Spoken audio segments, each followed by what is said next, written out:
Hello friends, हूँ निलेश दाफड़ा आप સૌનું હાર્દિક સ્વાગત કરું છું આપણી યુટ્યુબ ચેનલ યસ આઈ એમ અ ટીચરમાં। તો મિત્રો આજનો આ વિડીયો જેમાં તમે જોશો ઇંગ્લિશ મેથડના કેટલાક અગત્યના એમસીક્યુ। ચલો સ્ટાર્ટ કરીએ। સૌપ્રથમ છે which of the following is a group method technique. તો આમાંથી કઈ એક ગ્રુપ મેથડ ટેકનિક છે? તો role play, language game, simulation કે ડી ઓલ અબો? તો આન્સર આવશે ડી ઓલ અબો। આ ત્રણ છે એ ગ્રુપ મેથડ ટેકનિક્સ છે, રોલ પ્લે, લેંગ્વેજ ગેમ અને સિમ્યુલેશન। નેક્સ્ટ જોઈએ who gave concept of CLT। તો CLT છે મતલબ કે કોમ્યુનિકેટિવ લેંગ્વેજ ટીચિંગ, એનો કોન્સેપ્ટ છે એ કોણે આપેલો છે? તો આન્સર છે એ ડેલ હાઇમ્સ છે, એમણે CLT એનો કોન્સેપ્ટ આપેલો। નેક્સ્ટ જોઈએ વેન વોઝ CLT ઇન્ટ્રોડ્યુસ્ડ। તો CLT છે એ ક્યારે ઇન્ટ્રોડ્યુસ થયેલું? તો આન્સર આવશે એ 1980s। તો 1970s અને 80sમાં એ ઇન્ટ્રોડ્યુસ થયેલું। નેક્સ્ટ છે kindergarten system of education was contributed by blank. તો કિન્ડરગાર્ટન છે એ કોના દ્વારા કોન્ટ્રીબ્યુટ થયેલું છે? તો આન્સર આવશે Froebel, C Froebel. Next essay type test are not reliable because. તો એસે ટાઈપ ક્વેશ્ચન છે એ રિલાયબલ નથી, વિશ્વસનીય નથી, શા માટે?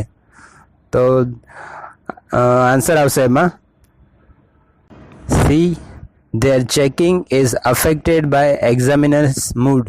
તો જે ક્વેશ્ચન એસે ટાઈપ હશે, ડિસ્ક્રિપ્ટિવ હશે, તો એની અંદર જે પણ ચેક કરતા હશે તો એનો મૂડ છે એ થોડુંક એના ઉપર ડિપેન્ડ કરશે। અને અલગ અલગ તમે જોશો કે એકનો એક ક્વેશ્ચન છે અલગ અલગ વ્યક્તિ ચેક કરશે તો પણ એના જે માર્કિંગ છે એમાં 100% ફેરફાર આવી જશે, એટલે એમાં આન્સર આવશે સી। નેક્સ્ટ જોઈએ to maintain interest અમંગ student in class a teacher should blank. તો ક્લાસની અંદર ઇન્ટરેસ્ટ મેન્ટેન કરવું હોય તો એક શિક્ષકે શું કરવું જોઈએ? તો યુઝ બ્લેકબોર્ડ, ડિસ્કસ, ટેલ સ્ટોરીઝ ઓર આસ્ક ક્વેશ્ચન। તો આમાંની બધી વસ્તુ છે એ કરી શકે, પણ સૌથી અગત્યનું કહી શકાય એ છે આસ્ક ક્વેશ્ચન, એટલે આન્સર આવશે D ask questions. 7th the most important trait of a student is blank. તો આમાંથી સૌથી અગત્યનું લક્ષણ છે વિદ્યાર્થીનું એ કઈ કહી શકાય? તો sense of responsibility, to speak truth, cooperation કે ઓબિડિયન્સ?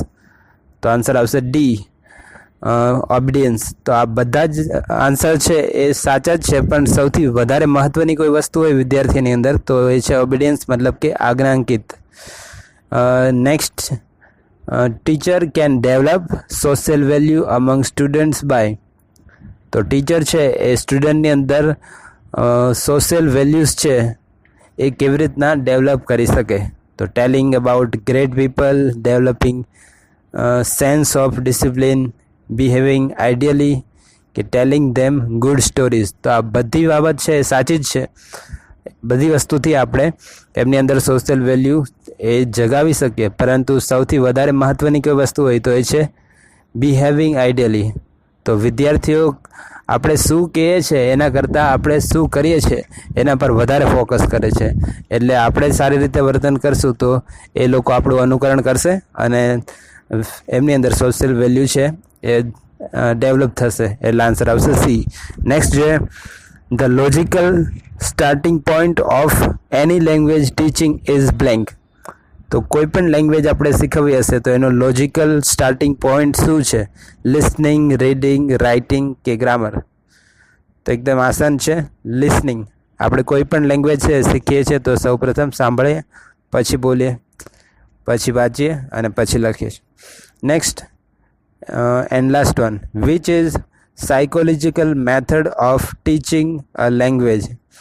તો લેંગ્વેજ ટીચિંગ માટેની સાયકોલોજીકલ મેથડ આમાંથી કઈ છે? તો આન્સર છે એ ડાયરેક્ટ મેથડ। તો મિત્રો આટલા હતા વન લાઇનર્સ અને MCQs, અને આશા રાખું છું કે એક્ઝામમાં ઉપયોગી નીવડે। And thanks for watching.